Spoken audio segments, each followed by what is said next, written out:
गौतम बुद्ध का जीवन कठिनाइयों और संघर्ष से भरा हुआ है।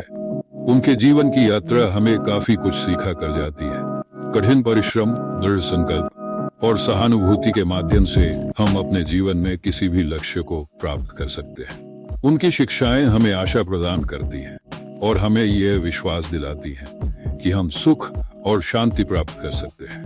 राजकुमार सिद्धार्थ एक सुखी जीवन व्यतीत किया करते थे और उनके पास वह सब कुछ था जो एक राजकुमार के पास होना चाहिए, जैसे कि भव्य महल, स्वादिष्ट भोजन और मनोरंजन के अनगिनत साधन। लेकिन राजकुमार सिद्धार्थ के भीतर एक गहरी बेचैनी थी। उन्हें दुनिया के दुख, बीमारी, बुढ़ापा और मृत्यु के बारे में जानने की तीव्र इच्छा थी। एक दिन राजकुमार सिद्धार्थ महल से बाहर निकलने का अवसर पाकर उन्होंने पहली बार दुख, बीमारी, बुढ़ापे और मृत्यु का साक्षात्कार किया।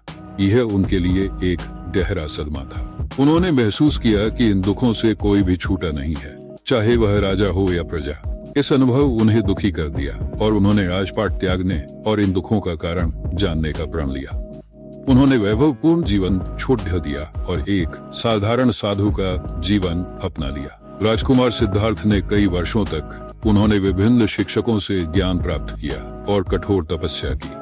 उन्होंने गहरे ध्यान में बैठकर जीवन के रहस्यों को समझने का प्रयास किया।